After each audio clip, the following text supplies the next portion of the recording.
வணக்கம் நண்பர்களே. இன்று நாம் கேட்கவிருக்கும் கதையானது ஒரு அரசகுமாரன். அவனிடம் பணம் இருந்தது, அதிகாரமும் இருந்தது, அரண்மனையில் சந்தோஷமும் இருந்தது. ஆனால் அவன் மனதில் அமைதி மட்டும் இல்லை. ஒருநாள் அவன் மனதில் ஒரு கேள்வி தோன்றியது.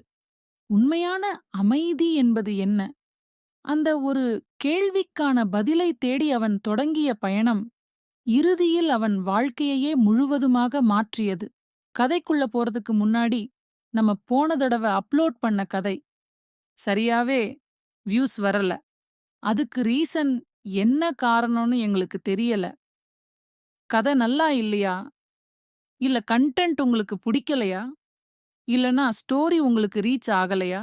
எந்த மாதிரி ஸ்டோரி உங்களுக்கு வேணுங்கிறத நீங்க கமெண்ட் செக்ஷன்ல சொல்லுங்க. அப்படி நீங்க சொல்லும்போது தான் நாங்க எங்க சைடு இருக்கிற மிஸ்டேக்கை நாங்க திருத்திக் கொள்ள முடியும். ஸோ வியூவர்ஸ், தயவு செய்து நம்ம நித்தி ஸ்டோரிகாஸ்ட் சேனலை சப்ஸ்கிரைப் பண்ணி சப்போர்ட் பண்ணுங்க. நீங்க குடுக்கிற சப்போர்ட் தான் நாங்க இன்னும் நெறைய கதைகள போடுவதற்கு எங்கள ஊக்குவிக்கும். So please like and subscribe பண்ணுங்க. கதைக்குள்ள போலாமா? பழங்காலத்தில் வனமலை என்ற ஒரு செழிப்பான ராஜ்யம் இருந்தது. அந்த நாட்டில் பெரிய அரண்மனைகள், அழகான தோட்டங்கள், பொன்னால் அலங்கரிக்கப்பட்ட மண்டபங்கள் எல்லாம் இருந்தன. அந்த நாட்டின் மன்னன் வீரசேகரன் மிகவும் நல்ல ஆட்சியாளர். மக்களும் சந்தோஷமாக வாழ்ந்தனர்.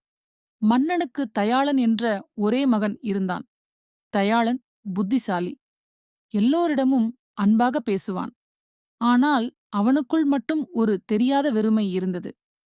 அவன் எப்போதும் தனியாக அரண்மனை தோட்டத்தில் அமர்ந்து வானத்தை பார்த்துக் கொண்டிருப்பான். ஒரு நாள் இரவு அரண்மனையில் பெரிய இசை விழா நடந்தது. நாட்டின் சிறந்த நடனக் கலைஞர்கள் வந்திருந்தனர். இசைக்கருவிகளின் சத்தம் அரண்மனை முழுவதும் ஒலித்தது. அனைவரும் மகிழ்ச்சியாக இருந்தனர். ஆனால் தயாளன் மட்டும் அமைதியாக ஒரு மூலையில் நின்று கொண்டிருந்தான். அதை பார்த்த மன்னன் அவனை அழைத்துக் கேட்டார். மகனே, உனக்கு என்ன கவலை? எல்லாம் இருந்தும் ஏன் உன் முகத்தில் சந்தோஷம் தெரியவில்லை? என்றார். தயாளன் மெதுவாக சொன்னான். அப்பா, நான் சிரிக்கிறேன், மக்களுடன் பேசுகிறேன். ஆனால் என் மனம் எப்போதும் சோர்வாக இருக்கிறது. எனக்கு உண்மையான அமைதி வேண்டும் என்றான். மன்னன் சில நிமிடங்கள் அமைதியாக இருந்தார். பிறகு மெதுவாக கூறினார். அமைதி என்பது யாராலும் கொடுக்க முடியாத ஒன்று. அதை நீயே கண்டுபிடிக்க வேண்டும். அடுத்த நாள் காலையில் அரசகுமாரன் எளிய உடை அணிந்து குதிரையில் பயணம் தொடங்கினான்.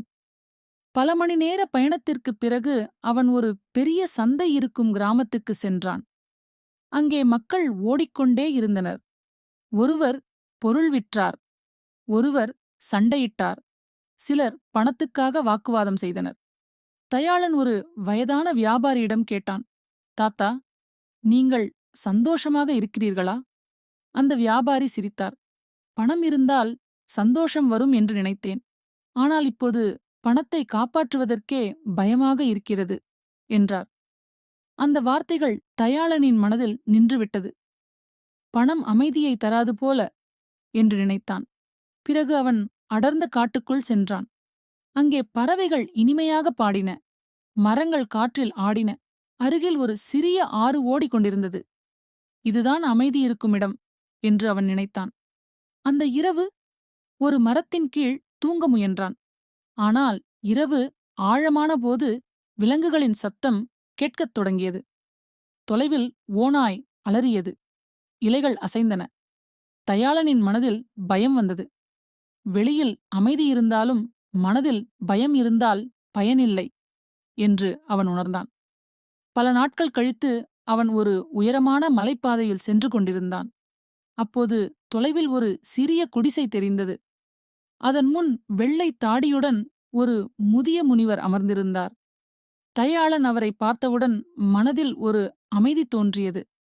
அவன் அருகில் சென்று வணங்கினான். ஐயா, நான் அமைதியை தேடி பல இடங்கள் சென்றேன். ஆனால் எங்கும் கிடைக்கவில்லை. முனிவர் சிரித்தார். நாளை காலை உன் கேள்விக்கு பதில் சொல்கிறேன் என்றார். அன்று இரவு தயாளன் அந்த குடிசையில் தங்கினான். காலை நேரம். மலைமேல் சூரியன் மெதுவாக உதித்தது. பறவைகள் குரல் கேட்டது. முனிவர் ஒரு பெரிய கிண்ணத்தில் தெளிவான தண்ணீர் கொண்டு வந்தார். பிறகு அருகிலிருந்த மண்ணை எடுத்து தண்ணீரில் போட்டார். தண்ணீர் உடனே மங்கலாக மாறியது. இதை குடிக்க முடியுமா என்று முனிவர் கேட்டார். முடியாது ஐயா என்றான் தயாளன். முனிவர் எதுவும் பேசாமல் அந்த கிண்ணத்தை அப்படியே வைத்தார். சில நேரம் கழித்து மண் கீழே அமர்ந்தது. தண்ணீர் மீண்டும் தெளிவானது. இப்போது குடிக்கலாமா என்றார் முனிவர். இப்போது குடிக்கலாம் என்றான். முனிவர் சிரித்தார். மகனே, மனித மனமும் இதுபோலத்தான். கோபம், பயம், அவசரம், பேராசை இவையெல்லாம் மனதை கலக்கிவிடும். அதை வலுக்கட்டாயமாக அமைதிப்படுத்த முடியாது. சில நேரம் அமைதியாக யோசித்தால் மனமே தானாக தெளிவாகிவிடும். தயாளனின் கண்கள் பிரகாசித்தது. அவன் தேடிய பதில் அவனுக்கு கிடைத்துவிட்டது. சில நாட்கள் கழித்து அவன் அரண்மனைக்கு திரும்பினான். ஆனால் இப்போது அவன் மாறியிருந்தான். சிறிய விஷயங்களுக்கு கோபப்படவில்லை. அவசர முடிவுகள் எடுக்கவில்லை. மக்கள் பிரச்சனைகளை சொல்ல வந்தால் பொறுமையாகக் கேட்டான். ஒருநாள் மன்னன் அவனை பார்த்து கேட்டார். இப்போது உன் முகத்தில் நான் தேடிய அமைதி தெரிகிறது என்றார். தயாளன் மெதுவாக பதிலளித்தான். அமைதி வெளியுலகில் கிடைக்கவில்லை அப்பா. அது மனம் அமைதியாகும்போது தானாக வந்தது. அன்று முதல் அந்த நாட்டில் மக்கள் ஒரு புதிய விஷயத்தை கற்றுக்கொண்டார்கள். சந்தோஷமான வாழ்க்கை என்பது பிரச்சனைகள் இல்லாத வாழ்க்கை அல்ல. பிரச்சனைகள் இருந்தாலும் மனதை அமைதியாக வைத்துக்கொள்ளும் வாழ்க்கை. இந்த கதையின் நீதியானது, மனம் அமைதியாகவும் தெளிவாகவும் இருந்தால் வாழ்க்கையிலும் அமைதி தானாக மலரும். நண்பர்களே, இந்த கதை பிடிச்சிருந்தா லைக் பண்ணுங்க, ஷேர் பண்ணுங்க. கதை எப்படி இருந்துச்சுன்னு மறக்காம காமெண்ட் பண்ணுங்க. மேலும் இதுபோன்ற கதைகளை கேட்பதற்கு நம்ம நித்தி ஸ்டோரி காஸ்ட் தமிழ் சேனலை சப்ஸ்கிரைப் பண்ணிடுங்க. மீண்டும் அடுத்த கதையில சந்திப்போம்.